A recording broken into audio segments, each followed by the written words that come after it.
don't shoot that gun next to my ears, please. Oh my goodness. Oh, you're filming.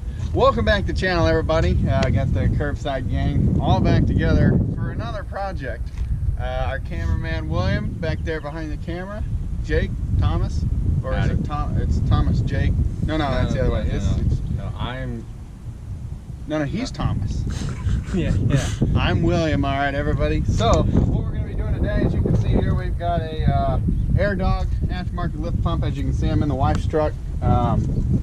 2008 Dodge Ram 2500 SLT. SLT.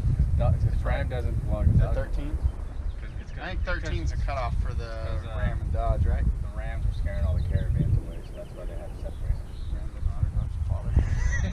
Anyway, so yeah, what we got today is we've got a AirDog 2 4G DF. Basically, that just means direct flow. Yeah, I'm pretty sure that's what the DF. I'm pretty sure the DF means direct flow, or dual. Yeah, it's direct flow. I'm pretty sure. But anyway, this is a 100 gallon per hour lift pump. That mounts to the frame. I'm sure you guys, if you guys know anything about diesels, you've seen these. It's for a 2004.5 all the way up to current. I'm pretty sure that these will even work on the 20s and stuff. Don't quote me on that. I don't know. Just ask Pureflow. That's where it came from. But the reason that we went with the AirDog instead of like a Fast, you guys have probably heard of Fast. Basically, these are a lot quieter. They're a little bit smaller, but not. Yeah. Anyway, so this is going on a 2008 Dodge 2500 with a 6.7 liter Cummins Turbo Diesel. Cummins. Basically, we're putting this on because factory lift pumps don't last that long, really, and they're in tank and they're just cheap. As a matter of fact, actually, right here, this is the old fuel pump off of my 2004. So we actually just installed one of their 165 gallon per hour lift pumps on the 1 ton, which isn't here today, but because we're actually up north today. But basically, this is your factory fuel pump, and I mean, you go from that to, well, this right here. It's a big difference. So we're going to show you guys how to do it step by step, and then we're going to talk about some other things. So as you can see here, let's go ahead and just go through some of this stuff real quick. Let me move the snacks and drinks out of the way real quick. So basically, what you've got here, phone charger, or sorry, camera charger. The instruction manual, which is actually really nice. It's very detailed. So this comes with it. So this is the fitting for the top of the fuel pump, the sending unit that's in the tank, your factory one. We're not going to be using this because I don't like the draw straw. Basically, when you fill up your fuel tank, basically what'll happen is your tank tends to sag down, and if this draw straw is attached to your factory fuel pump, sticking straight up and down, and it sags, I mean, I just don't like them. You might have the potential of sucking air. I mean, I don't know. It comes with it. You can use it if you want. Us personally, we're not going to be using that. You've got your wiring harness, and it's plenty long.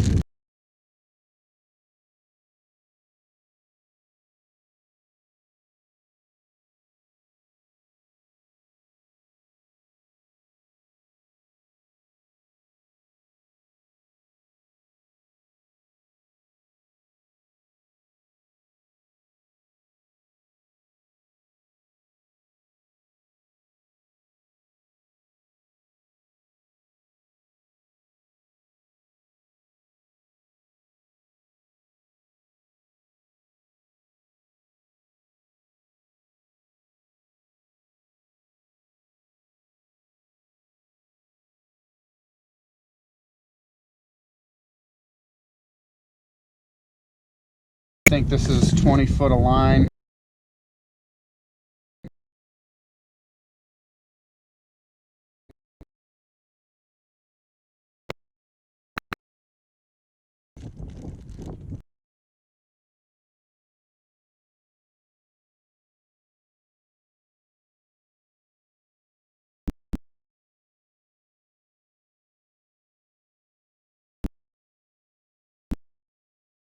lifted. So I wanted to talk about something real quick with these fittings, because the way we're setting this up, we're going to be running a fuel sump on the bottom of the tank from Beans Diesel. So these are 1/2-inch fittings, I want to say, and you're supplied with 3, not even 3, you're supplied with 2, yeah, you're supplied, sorry, with 3 of these 1/2-inch quick connectors. Well, you're gonna need 1 extra one, so you know, you want to make sure you buy that. I've got them somewhere around here. I don't know sure where. I've got them right here. So I bought these off of Summit Racing. The part number is actually in the instruction manual for this lift pump, and just Google that and it'll come up. But anyway, so we're going to be using this this fuel sump here, and if you'll look down here, you've got your supply, and then you have a return line here, and you've got your, it only has 1 bolt that holds it on, and then it has a drain plug, which is really nice. The drain plug is very nice. Excuse me. So that's what we're going to be doing. The Beans sump actually comes with a hole saw for your drill. So it's a 3-inch, yeah, 3-inch. But it's nice of them to include that way you don't have to go and buy. I hate whenever you purchase something and it's supposed to be everything included, and then you end up having to go to the store, the hardware store, to pick something else up because it didn't come with it. But anyway, you've got your sandwich plates. Sandwich. All of your hardware, the rest of your hardware, zip ties, and then you've got this hunk of metal. Now this is the heart right here. Love seeing one of these, man. Love it. So basically, I think it's going to set up on the frame like this. This is going to be the front of the truck, and this is going to be the rear. So we'll see how it goes. So I think that's, oh no, it's not all the parts, sorry. Let's see what else we got in here. This is from Fleece Performance. This is going to be fuel filter delete block, just because with the aftermarket lift pump, it's not really needed to kind of get your engine bay cleaned up there. So you're gonna, this. So this is gonna bolt right into your engine, right up on the side of your engine. You'll have your, just the fuel line will just pass right through. This is a port though for the water and fuel sensor. Make sure you pull that off of the old canister for the fuel filter. So I think that's about everything. I think let's so it comes with new banjo bolt washers, just little copper washers, which me and our cameraman William actually lost one from my kit whenever we did mine, and so we had to steal one off of this kit, so I had to buy more washers too. We just you'll see. But yeah, so I think we're ready to start. So we're going to start by disconnecting our filler neck and vent tube, and then we're going to go underneath the truck, and we're going to loosen off the tank straps. Just 2 bolts. I believe it's a 5/8 inch socket, and then we're going to disconnect the 10 fuel lines on top of it.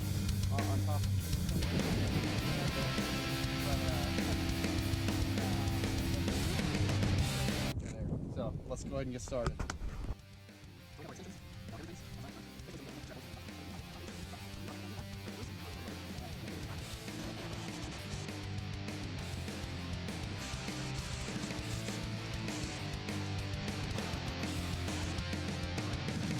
So we took the filler neck and the vent tube loose.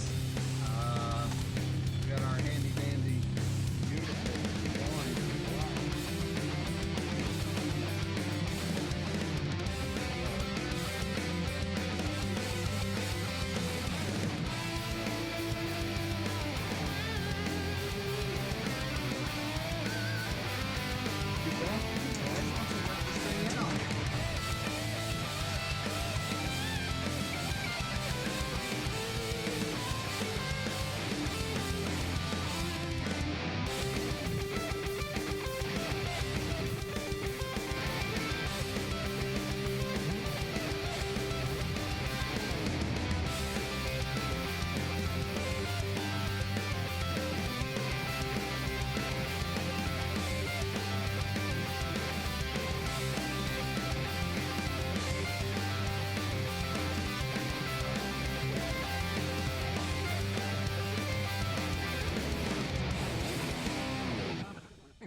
Everyone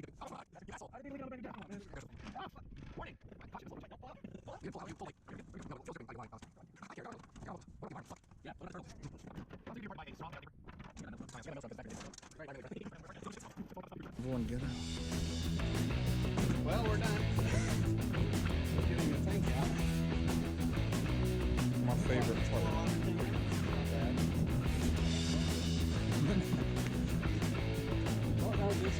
No.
Alright, so we got our fuel pump out of our tank. Time to do our modifications, so make sure you got a good picture here. First, we're going to cut off all these zip ties that are holding all these wires together. Looks like we can unplug this here and then just yank this off. Well, whatever, we'll fix that in a minute, don't worry. But basically, we're going to go up here to the top and we're going to cut these as far up as you can get it, and just up there. You're not going to need those. Come down here, make sure you don't cut these blue wires, and make sure you don't bend up your float or anything, or else your fuel gauge won't work. But let's cut this other one. There's not a lot of light. I can't really see. Every time he cuts something, it hurts.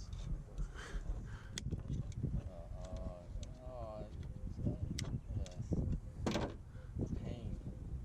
Suffering. Why are we still here? Oh God. Oh, he did it. Oh no. Just to suffer. Go ahead and cut this thing off too while you're at it. Yeah, cut the You don't need it. You're already cutting everything else out of your life. So this is going to be your old, look at all that, that lives down in your tank. All that lives in your tank, all the time. This is the actual fuel pump itself. It has this little screen on it. Look at all that. That is filthy. This feels like a PSA for you to stop smoking or brush your teeth because your mouth's gonna look like that. Yeah, well basically. Yeah, this is your actual fuel pump. This is what pumps your fuel. This is from the factory. So we are gonna be done with that. And then, so you've got your blue wire still attached here, which is good.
don't know if you guys can see this or if it's focused or not, but just take a look. Can you just, the thoughts going through your minds right now, I already know. Probably the same. It's just a nerve-breaking feeling whenever you well, you know. This, let's just put it this way. This is the rest of it. So, anyway, we broke a fitting. Okay, I broke a fitting, whatever. We don't need to point the finger, but this is for the return from the fuel pump to the tank. It's okay. It's not the end of the world. It just so happens that every single parts store in this local area and hardware store does not have anything that'll even go into those threads. So it's a 3/8 male to a 5/16 by 18 threads connector, quick connect, and yeah, nowhere has that. So basically, I've got to wait until Monday morning to call. I'm gonna call the manufacturer, call the company, Pureflow AirDog, and I'm just gonna have them send me a new one. Hope to God they can just send me a new one. If not, I don't know what I'm gonna do. But yeah, I figured we would share that with you. Just, gosh, I mean, I wasn't even tightening it that much. Like, I was not cranking on it. I was not. I was even using a torque wrench. Now, it wasn't set right because instructions. Who needs them? But I should probably pick those up since we did break a fitting. I better look at the torque for these. But where's those Allens? Give me those Allens.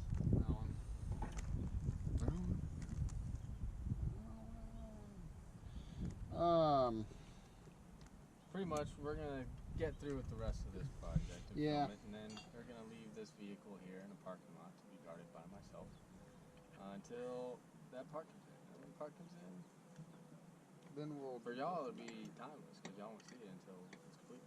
But for us, it's gonna be a little while. Yeah. So if you had a fitting laying around 3/8 male to 5/16 by 18 threads pitch, you could send me one if you wanted, but I know everybody has those laying around, right? Yeah. But so basically, we're just going to go ahead and push on with our project here. We're just putting together the sandwich plates. Sandwich for the. I need sockets too. We're gonna need sockets. What kind of sockets? Yeah, looks like a 12 or 13. Yeah, so we're gonna literally try and do everything except for that one return line, which is okay. It's all right. Moving on. No, I just want to say, when you work on things, it doesn't matter who you are, how much experience you have, what you're working on. Something like this is bound to happen. And when it does, there's no need to be upset about it. You know what I mean? There's no sense in being upset about it because, for one, nobody's hurt. Nothing is severely broken or damaged. Just a fitting. We got the other end of the threads out of the AirDog, so I mean, I don't want to tell you it wasn't that tight. But anyway, something we can replace and move on, learn from it at the end of the day. That's what it's all about. Here's good.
Alrighty, so as you may have saw that we've got the AirDog mounted to the frame, which is the lift pump. We've got our electrical harness kind of ran. Don't have anything zip tied. We haven't ran the fuel line because we're still missing that fitting. I've got to order a fitting, but I've got to wait until Monday to call Pureflow, which at this point I'm just repeating myself. I already said that earlier in the video, but sorry, tired. We're all tired, it's getting late. But we got the tank back in, hooked the filler neck vent tube up, the factory return line, the electrical connectors for the new harness into the old harness into the sending unit, the old sending unit. Got our Cummins Diesel Sump installed, which everything seamless with that, of course. So in the next video, the part 2 to this video, which I don't know exactly when that'll be, it's going to be soon, but basically we're going to wait to get until I get that fitting. So we're going to get the fitting, and then from there we're going to run all the fuel lines. We're going to run all those, connect all those, and then we're going to install the fuel filter delete kit for the factory fuel filter. We're going to get rid of that, and so we'll go ahead and do a step-by-step on that. And honestly, personally, I think that's the hardest part of this is the fuel filter delete, just because it's real tight space. You've got lines, and they're hard lines too, so you know they're at where they're at, like they're not easy to move and bend out of the way. But I think that's about it for today's video. Be watching for a part 2 for sure. So if you like this video, make sure you hit that like button, subscribe, comment. If you have any questions down below,